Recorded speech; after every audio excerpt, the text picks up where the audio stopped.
It is now clear that Donald Trump's EPA director, Scott Pruitt, EPA, of course, being the Environmental Protection Agency, is so corrupt and so dishonest that he must resign. And I've already told you about Scott Pruitt getting access to this lobbyist's really nice condo for $50 a night whenever he needs it. I've already told you about Scott Pruitt found in violation of a whole number of different rules for this $43,000 sound booth that he had built in his office. I already told you how he has been overspending on travel as well as security, and I've already told you how there are at minimum 10 federal investigations into Scott Pruitt's activity. I've also told you, unrelated to any of this stuff, that he's terrible for the environment and that actually I would tolerate some corruption if I felt that Scott Pruitt was doing wonders for the environment, because I think that it's so important. I would allow a guy to maybe slightly personally enrich himself in a corrupt way if he's doing really great things for the environment, but he's not. He's not actually doing that. But it's now gone even further, and there's really nothing left for this pond scum to do but resign. The Washington Post is now reporting that last December, Scott Pruitt went on a trip to Morocco, which was arranged by a lobbyist who's a longtime friend of Pruitt's, that had received a $40,000 per month lobbying contract with the Moroccan government. And what the Washington Post learned in his reporting is that the trip cost over $100,000, more than twice the number that was previously reported. It appears that taxpayer money was used to pay for part of the lobbyist friend's travel expenses, which could potentially be illegal. Scott Pruitt is the EPA director. So the immediate question is, what the hell did this trip have to do with protecting the environment? Now, they are saying, the EPA, is saying that this was a trip to hammer out a trade agreement and that Pruitt had just no idea that his longtime friend was working for and being paid by the Moroccan government.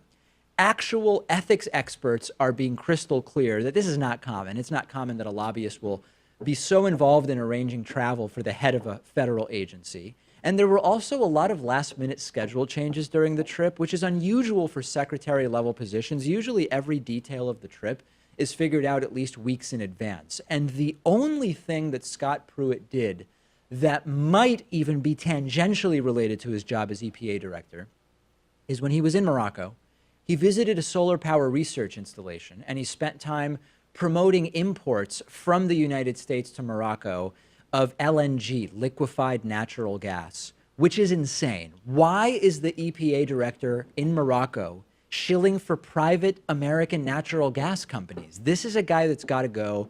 I'm having a hard time thinking of anything that doesn't have a tinge of corruption that Scott Pruitt has been involved in since he was confirmed to this position to begin with. And once again, there was never a plan to drain the swamp. It certainly hasn't happened. And Scott Pruitt, for me, is at the top of the list of the swamp filling. That is the exact opposite of what Trump claimed to do.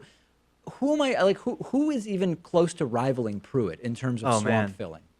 There's no one worse. There's no one, I mean, right? there are more incompetent people in their respective Definitely. positions, Yeah. but in terms of doing a horrible thing for the country and for the entire planet, Scott Pruitt's number one. Yeah, like Betsy DeVos is more notably incompetent than Pruitt, but it's not. I think it's not as much of a swamp filling position. It's definitely cronyism, but I don't know that it's a swamp filler. I think Trump could end up firing him, but he doesn't want to do it right away. Yeah. Because then it would seem as if he was coerced into doing so by the media Of and all of course. these reports. He wants to wait a little while. The failing fake news New York Times is reporting about Scott Pruitt, and we're not going to let them take down our plan to make America great again.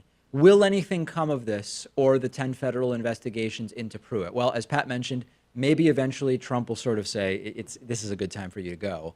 I wish I had confidence that it would be dealt with, but I just don't have that confidence. And I know that there's lots of people in our audience who also don't. And with good reason. Why would you have that confidence? Because we've seen no reason to believe that this type of swamp-filling pond scum is actually going to be dealt with. Discuss this with us on our subreddit, davidpakman.com/Reddit. Quick break, back after this. Today's episode is made possible in part by Zipper, Z-P-E-R. Banks and other financial institutions are pretty conservative when it comes to approving loans. And the major problem with this is not that they're being cautious, but that immigrants and students and other disadvantaged groups often don't have the requisite credit or income to be approved.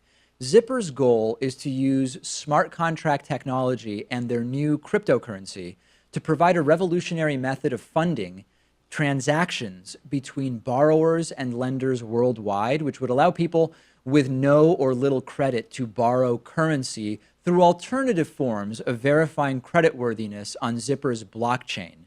Zipper's initial coin offering for their new cryptocurrency starts April 16th. If you're watching on YouTube, look in the description for a link to their website and links to information about their airdrop and bounty programs. This is not financial advice, and everybody should do their own research.